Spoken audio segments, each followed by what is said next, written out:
नमस्कार, मैं मनोल राजपूत। आप देख रहे हैं सुजत समाचार की खास पेशकश आपकी विधानसभा आपकी खबर।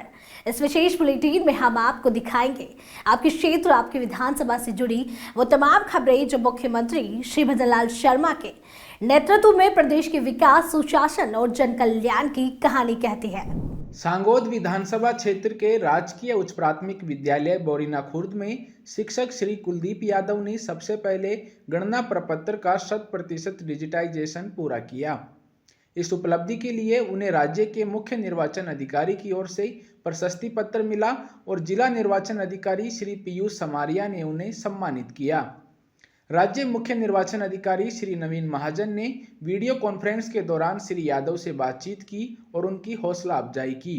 उन्होंने कहा कि विशेष गहन पुनरीक्षण के दौरान बीएलओ सकारात्मक सोच के साथ काम करें और जो पहले पूरा कर चुके हैं वे दूसरों की मदद करें। झुंझुनू जिले में 23 से 25 नवंबर तक 5 साल तक के बच्चों को पोलियो की खुराक पिलाई जाएगी। जिले में कुल 1,66,038 बच्चों को पोलियो ड्रॉप पिलाने का लक्ष्य तय किया गया है। इसी को लेकर जिला मुख्यालय पर जागरूकता रैली निकाली गई, जिसे जिला कलेक्टर डॉक्टर अरुण गर्ग ने हरी झंडी दिखाकर रवाना किया।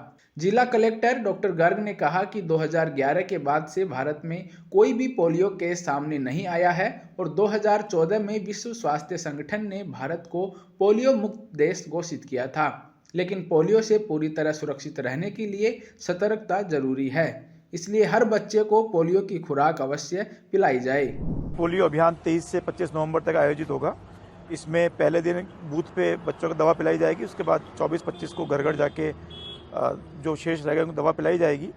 जिले में करीब 1,66,000 बच्चे ऐसे हैं जो इस 0 से 5 वर्ष की आयु में हैं और करीब 1566 बूथ इसमें बनाए गए हैं और 6,500 से ज़्यादा हमारे कार्यकर्ता वो इसमें काम करेंगे। ये हमारे देश के लिए बड़ी खुशी और गर्व की बात है कि 2014 के बाद देश में कोई भी पोलियो केस नहीं आया है। तो ये पूरी टीम का, प्रशासन का, मेडिकल डिपार्टमेंट का अथक प्रयास का परिणाम है कि हम पोलियो को इस देश से पूरी तरह समाप्त कर पाए हैं।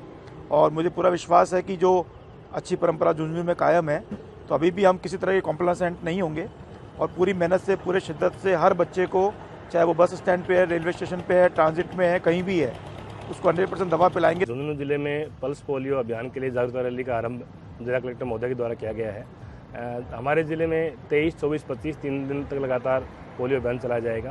प्रथम दिवस है वो बूथ पे पोलियो पिलाया जाएगा और अगले 2 दिन है वो घर पे जाके पोलियो पिलाया जाएगा।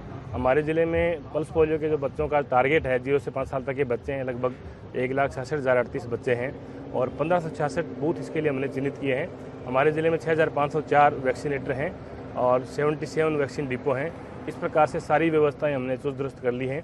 हमारा डिपार्टमेंट का उद्देश्य ये रहेगा कि किसी तरह से कोई बच्चा वंचित नहीं रहे और बूथ पे और घर घर जाकर के, उसके अलावा भी कोई ऐसा कोई समूह है, चाहे ईंट भट्ठे हो, चाहे अन्य कोई जगह हो जहाँ पे बच्चा बचने की संभावना रहती है, वहाँ भी पोलियो पिलाया जाएगा। इस प्रकार से जिले में कोई बच्चा पोलियो वैक्सीन से नहीं बचे, ये हमारा उद्देश्य रहेगा।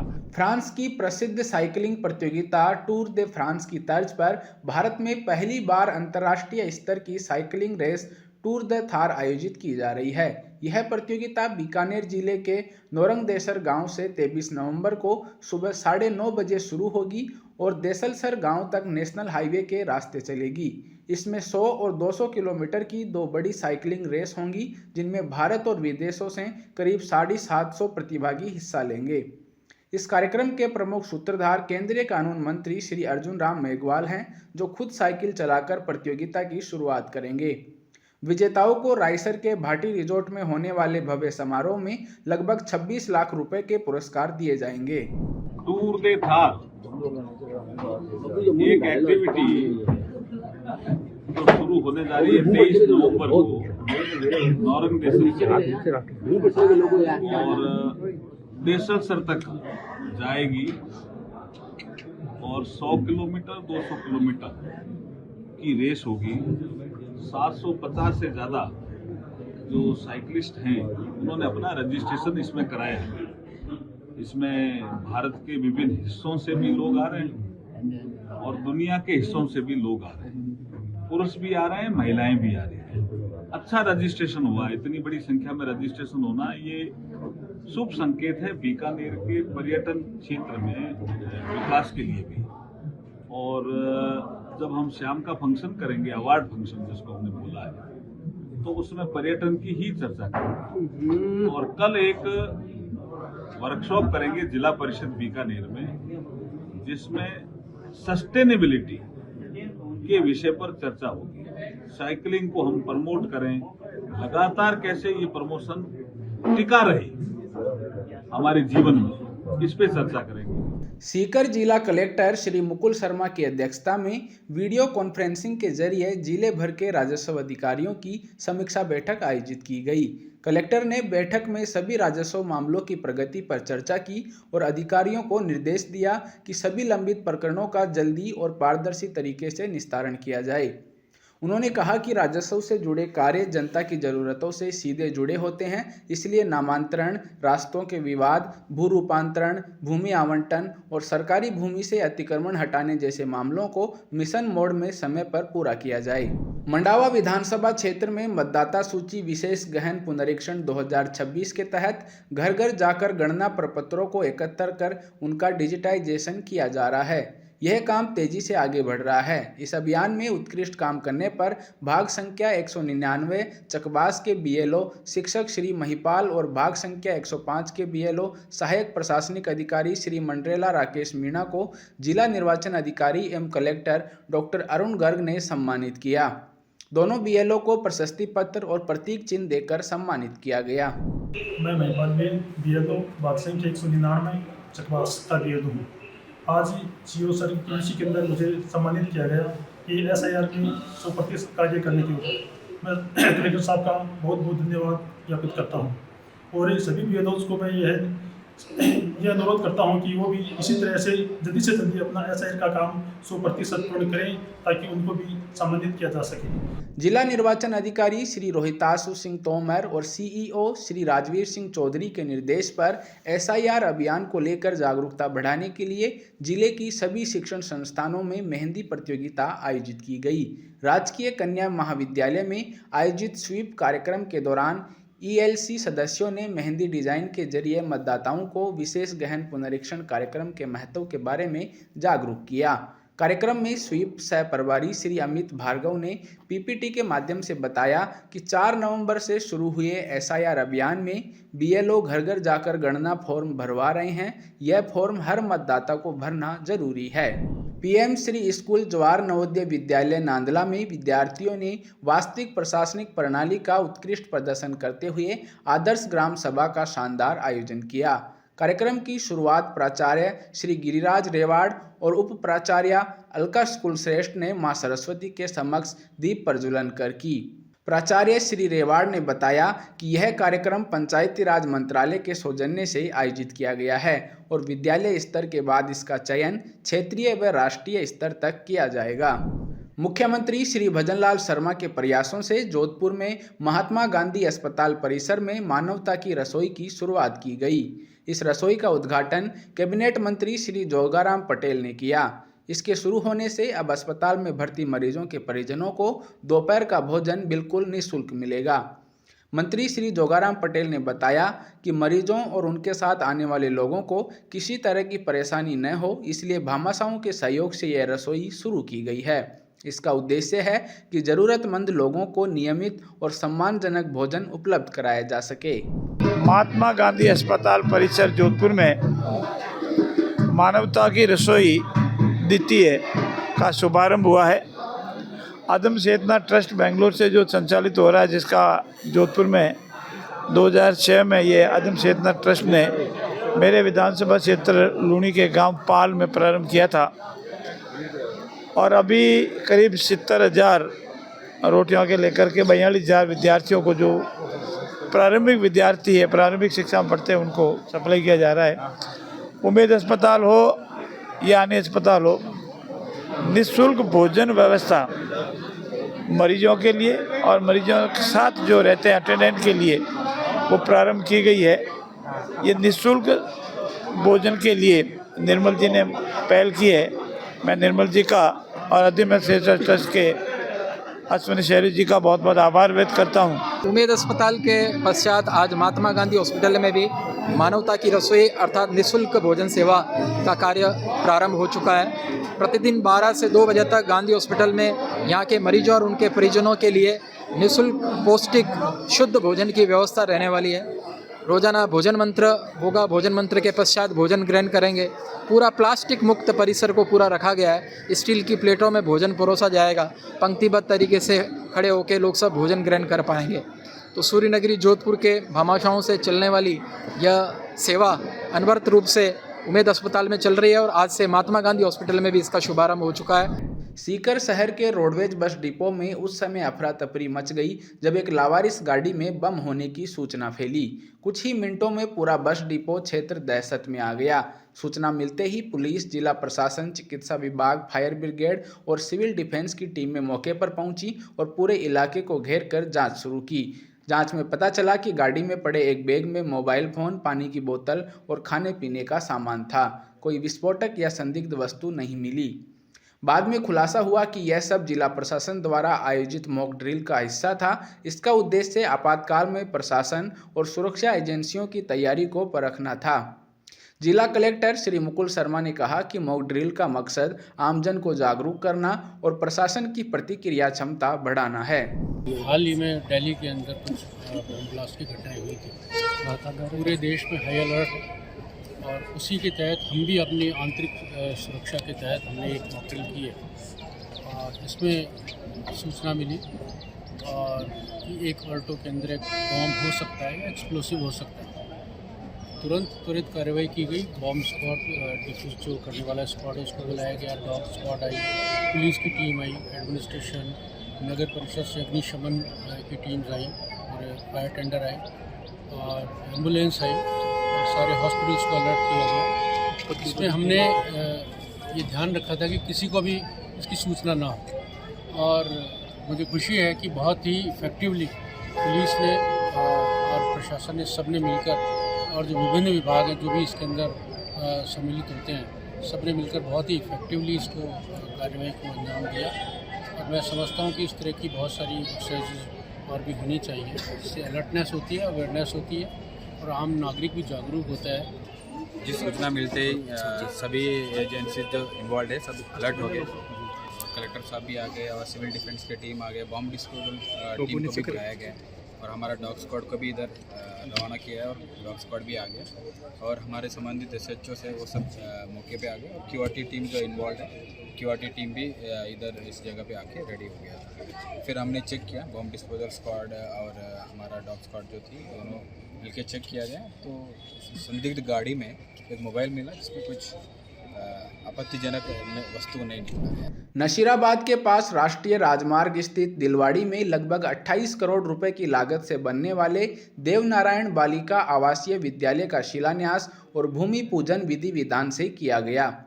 यह विद्यालय 25 बीघा भूमि पर सामाजिक न्याय एवं अधिकारिता विभाग की देवनारायण योजना के तहत स्थापित किया जा रहा है। समारोह में केंद्रीय राज्य मंत्री श्री भागीरथ चौधरी मुख्य अतिथि रहे। केंद्रीय राज्य मंत्री श्री चौधरी ने कहा कि प्रधानमंत्री श्री नरेंद्र मोदी और मुख्यमंत्री श्री भजनलाल शर्मा किसानों और बालिकाओं के विकास के लिए अनेक योजनाएं चला रहे हैं। उन्होंने कहा कि जैसे बीमार व्यक्ति की जांच जरूरी है, वैसे ही बुआई से पहले मिट्टी की जांच भी करानी चाहिए। बालिका आवासीय विद्यालय के बारे में उन्होंने कहा कि यह संस्थान क्षेत्र की बालिकाओं की शिक्षा और उन्नति में महत्वपूर्ण भूमिका निभाएगा। धौलपुर जिले के ग्राम कचपुरा आंगई में IIFCL कंपनी और जिला परिषद धौलपुर के सहयोग से ग्रामीण डिजिटल लाइब्रेरी के निर्माण कार्य की शुरुआत की गई। विकसित भारत के विजन को ग्रामीण विकास से जोड़ने की दिशा में यह एक बेहद महत्वपूर्ण कदम माना जा रहा है, जहां शिक्षा को परिवर्तन का आधार स्तंभ माना गया है। जिला परिषद CEO श्री आहवाद निवृत्ति सोमनाथ ने इस परियोजना को ग्रामीण शिक्षा में नई क्रांति बताते हुए कहा कि यह डिजिटल लाइब्रेरी संविधान घर के नाम से जानी जाएगी। इसका उद्देश्य ग्रामवासियों में संवैधानिक मूल्यों की समझ बढ़ाना, डिजिटल इंडिया में उनकी भागीदारी सुनिश्चित करना और सामुदायिक स्वामित्व की भावना को मजबूत करना है। आंगई की कचपुरा गांव से नया 50 डिजिटल संविधान घर का प्रोजेक्ट शुरू करा है। उसमें हमारा मेजर CSR फंडिंग आ रही IFCL कंपनी दिल्ली से। उनके कल MD साहब श्रीवास्तव जी थे, तो उन्होंने कल ये प्रोजेक्ट का इनॉग्रेशन किया है। तो हम इस मॉडल में समुदाय को इन्वॉल्व कर रहे हैं। बेसिकली ये लाइब्रेरी बन रही, लाइब्रेरी और संविधान घर समाज के लिए बन रहा है। तो समाज के लोग जिसमें कंट्रीब्यूट करते हैं उसी गाँव को हमने चयनित करा है जहाँ लोगों को शिक्षा का इम्पोर्टेंस पता है। बाकी ओवरऑल ग्राम पंचायत भी जहाँ एक्टिव है वैसे लोगों को हम कर रहे हैं। तो इस 50 में मेजर हमारा जो कंट्रीब्यूशन और जहाँ सैचुरेशन हो वो सरमथुरा में होगा। 16-17 लाइब्रेरियाँ हमारी सरमथुरा इलाका में बनेगी और इसमें पूरा जो है लाइब्रेरी बना के CSR और गवर्नमेंट के फंडिंग से लाइब्रेरी बनती है। बाकी जो लाइब्रेरी चलाने का जो काम है सबसे इम्पॉर्टेंट है, जिसपे ये ऊपर ये निर्भर है कि कितने दिन ये लाइब्रेरी चलेगी, सस्टेनेबल कैसे होगी। तो उसके लिए हमने गांव बेसिस पे एक लाइब्रेरी प्रबंधन समिति करी है। गांव का हर लाइब्रेरी का अलग से अकाउंट खोला है, QR कोड बना है। तो गांव के जो बच्चे बाहर नौकरी करे वो लोग भी उसमें कंट्रीब्यूट करते। बाकी जो शुरुआत की लागत आती है वो CSR हम और सरकार से कर रहे हैं। हर लाइब्रेरी हम सोलर लाइट, पानी की व्यवस्था, अच्छा टॉयलेट, फिर अंदर आते हैं तो आपको कंप्यूटर्स मिलेंगे, स्मार्ट TV मिलेगी, एक टैब मिलेगा, कुछ प्रिंटर्स मिलेंगे, कई जगह हर जगह हम किताबें भी रख रहे हैं। तो इस तरीके से बच्चे और जो कॉम्पिटिटिव एग्जाम की तैयारी करें उनके लिए भी अलग बुक्स रख रहे हैं। कुछ एकेडमी के साथ हम टाई अप कर रहे हैं। और जो स्कूल के बच्चे हैं जिनको कुछ करिकुलम के बाहर की किताबें पढ़ने, तो उसके लिए कहानियों की बुक, जो गांव के जो बूढ़े बुजुर्ग लोग हैं उनको किसी की जीवनी पढ़ना है वो उनके लिए है। फिर डेली न्यूज़पेपर रखा जाए। तो ऐसा सब कुछ छोटी छोटी जो चीज़ें हैं बच्चे खुद चलाए। मैंने जैसे बिजोली जैसे छोटा गाँव है वहाँ पे गया तो मैंने देखा बच्चों ने खुद अपने अपने रूल बना लिए, अच्छे से अटेंडेंस मार्क करते, अपने हिसाब से पढ़ते। तो उनसे जब बात करते बोले कि सर हमें इस विषय की बुक चाहिए, इस एग्ज़ाम की बुक चाहिए। तो उसके हिसाब से हम नीड असेसमेंट भी गांव में जाके करते। और कई जगह पे लड़कियां भी अच्छे तरीके से पढ़ाई करते, जैसे जाटोली पंचायत है, पुरेनी है हमारी, पिपरेट है, इब्राहिमपुर। तो यहाँ लड़कियों ने भी अच्छे नंबर में पार्टिसिपेट करना शुरू कर दिया। कई गाँव में अभी नंबर कम है तो उनके कंसर्न जान के किस तरीके से हम ज़्यादा से ज़्यादा लड़कियों को हम पार्टिसिपेट करवा सकते हैं उस पर भी प्रयास चल रहे हैं। और हर मंथ में कुछ काउंसलिंग सेशन, कुछ ऑफिसर हो या फिर कुछ मोटिवेशनल स्पीकर हो, उनको बुला के हम बच्चों को मोटिवेट भी करेंगे। क्योंकि कुछ बच्चा टीचर बनना चाहता है, किसी को RS बनना चाहता है। हर तरीके से इनको बीच बीच में मोटिवेशन, और हमारे सरकार की कोई भी प्रोग्राम हो वो भी हम लाइब्रेरी में ब्रॉडकास्ट करवाते हैं। मतलब PM साहब का प्रोग्राम है, CM साहब का प्रोग्राम है, तो ऐसे बड़े प्रोग्राम भी वहाँ होते हैं। नीमका थाना के नवनियुक्त अतिरिक्त पुलिस अधीक्षक श्री लोकेश मीणा ने अपना कार्यभार संभाल लिया है। कार्यभार ग्रहण करने के बाद मीडिया से बातचीत में उन्होंने स्पष्ट कहा कि उनकी प्राथमिकताओं में क्षेत्र में शांति व्यवस्था बनाए रखना, जनता की शिकायतों का त्वरित निस्तारण, ट्रैफिक व्यवस्था को मजबूत करना और अपराधियों पर सख्त कार्रवाई शामिल रहेगी। उन्होंने आगे कहा कि पुलिस मुख्यालय के निर्देशों और पुलिस अधीक्षक की मंशा के अनुसार हम क्षेत्र की कानून व्यवस्था को बेहतर बनाए रखेंगे और जनता की अपेक्षाओं पर खरा उतरने का पूरा प्रयास करेंगे। नीमका थाना में एज एडिशनल SP ज्वाइन किया है। यहाँ पे मेरी प्राथमिकता पुलिस मुख्यालय द्वारा दिए गए दिशा निर्देश और SP साहब की मंशा के अनुसार यहाँ के लॉ एंड ऑर्डर को बेहतर बनाए रखना, जनता की अपेक्षाएं, उनकी शिकायतें सुन के उनका तीव्र निस्तारण करना और यहाँ पे जो भी ट्रैफिक व्यवस्था या अन्य कोई अपराध है तो उन अपराधों को मिनिमम करना, ये मेरी प्राथमिकता है। खेतड़ी नगर पालिका परिसर में शुक्रवार को साधारण सभा की बैठक आयोजित की गई। बैठक की अध्यक्षता पालिका अध्यक्ष श्रीमती गीता देवी सैनी ने की, जिसमें नगर पालिका क्षेत्र के विकास से जुड़े कई महत्वपूर्ण मुद्दों पर चर्चा हुई और कई प्रस्तावों को मंजूरी दी गई। पालिका अध्यक्ष श्रीमती गीता सैनी ने बताया कि गागड़वास और ज्योतिबा नगर को नगर पालिका परिसीमन में शामिल किया गया है। वंचित वार्डों के विकास के लिए स्ट्रीट लाइट, फेज वायर और विद्युतीकरण के कार्यों पर 1,71,00,000 रुपए खर्च करने की मंजूरी दी गई। आज नगर पालिका में बोर्ड मीटिंग रखी गई। सभी पार्षदों के द्वारा सभी एजेंडे सर्वसम्मति से पास किए गए और जो बस स्टैंड के पास है पुलिया, उसका नवनिर्माण किया जाएगा। नगर पालिका की बोर्ड मीटिंग हुई जिसमें मुख्य रूप से 3 एजेंडों पर चर्चा हुई। एक एजेंडा निर्माण स्वीकृति का, जिसे सभी ने सर्वसम्मति से पारित किया। दूसरा एजेंडा नगर पालिका क्षेत्र में विस्तार के बाद में जो राजस्व ग्राम जुड़े हैं उनमें स्ट्रीट लाइट की व्यवस्था क्या था, जिसका एजेंडा भी सर्वसम्मति से पास हुआ, जिसमें गागड़वास और ज्योतिबा नगर और मुख्य सड़क पे लाइटें लगाई जाएंगी। और तीसरा एजेंडा था बस स्टैंड के पास में जो पंचायत समिति का गेट है उसके पास में जो पुलिया बनी हुई है वो ठिकाने के समय से बनी हुई है, तो अब उसका विस्तार करके पुलिया बढ़ाया जाएगा। लूणी स्टेशन स्थित रेलवे कॉलोनी में विभिन्न विकास कार्य तेजी से जारी हैं। कॉलोनी में नए आवास, सड़क निर्माण और पाइपलाइन बिछाने का काम प्रगति पर है। इन सभी कार्यों की नियमित मॉनिटरिंग रेलवे के उच्च अधिकारी कर रहे हैं। कॉलोनी में नए आवासों का निर्माण जोरों पर है। निर्माण कार्य में किसी भी तरह की लापरवाही न हो, इसके लिए गुणवत्ता पर विशेष ध्यान दिया जा रहा है। इसी कॉलोनी में सड़क निर्माण का काम भी किया जा रहा है ताकि रेलवे कर्मचारियों को अपने आवास तक आने जाने में सुविधा मिल सके। इसके साथ ही नई पाइपलाइन बिछाने समेत अन्य कई विकास कार्यों पर भी तेजी से काम चल रहा है। मुख्यमंत्री श्री भजनलाल शर्मा के पायलट प्रोजेक्ट विजन को आगे बढ़ाते हुए जोधपुर कृषि विश्वविद्यालय ने प्रदेश के युवाओं और किसानों के लिए एक बड़ी सौगात दी है। अब कम खर्च में ड्रोन पायलट बनना संभव हो सकेगा। राज्य सरकार ने कृषि विश्वविद्यालय जोधपुर को ड्रोन पायलट प्रशिक्षण पर 50% अनुदान देने की स्वीकृति प्रदान की है। ध्यान देने योग्य है कि प्रदेश में ड्रोन पायलट प्रशिक्षण के लिए DGCA मान्यता प्राप्त एकमात्र संस्थान कृषि विश्वविद्यालय जोधपुर है। राज्य सरकार से अनुदान मिलने के बाद यह प्रदेश का पहला अनुदानित ट्रेनिंग सेंटर भी बन गया है। इससे युवाओं और किसानों का डिजिटल खेती से तेजी से जुड़ाव बढ़ेगा।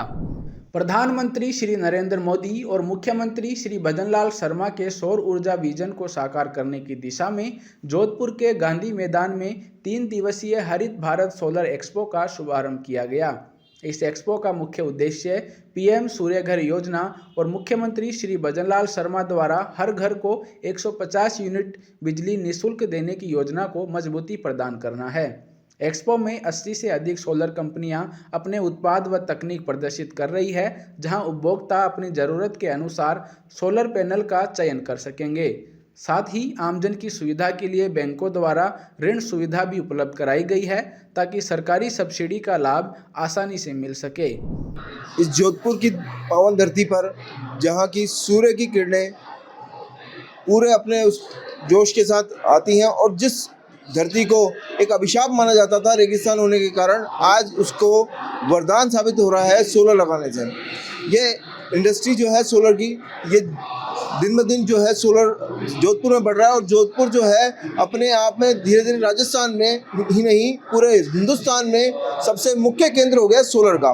उसी के निमित्त हमने यहाँ पे, ताकि अधिक से अधिक सोलर का फ़ायदा उठाया जा सके, हमने सोलर का एक्सपो आयोजन किया गया है और यहाँ पे देश भर से 70-80 कंपनियां जो हैं वो अपना प्रोडक्ट लेके आई हैं और अपनी नई जो उनके उत्पाद हैं उन्होंने प्रदर्शित करे हैं, जिसमें कि 1.1 किलोवाट का माइक्रो इन्वर्टर और 750 वाट का पैनल, ऐसे बहुत सारे और उत्पाद हैं जो उन्होंने अपने प्रदर्शित किए हैं, जिससे कि जोधपुर वासियों को नई टेक्निक के साथ सोलर लगाने का फायदा मिलेगा। डीडवाना में जिला जल एवं स्वच्छता समिति की मासिक बैठक जिला कलेक्टर डॉक्टर महेंद्र खड़गावत की अध्यक्षता में हुई। बैठक में जल जीवन मिशन, पेयजल आपूर्ति, अमृत योजना और अवैध नल कनेक्शन पर की जा रही कार्रवाई समेत कई मुद्दों की समीक्षा की गई। जिला कलेक्टर ने अधिकारियों को निर्देश दिए कि जल जीवन मिशन के बाकी काम जल्दी पूरे किए जाएं और अमृत योजना के कार्य भी जल्द शुरू किए जाएं। उन्होंने कहा कि अवैध नल कनेक्शनों पर नियमित कार्रवाई हो और पेयजल आपूर्ति 48 घंटे के अंतराल में तय समय पर की जाए।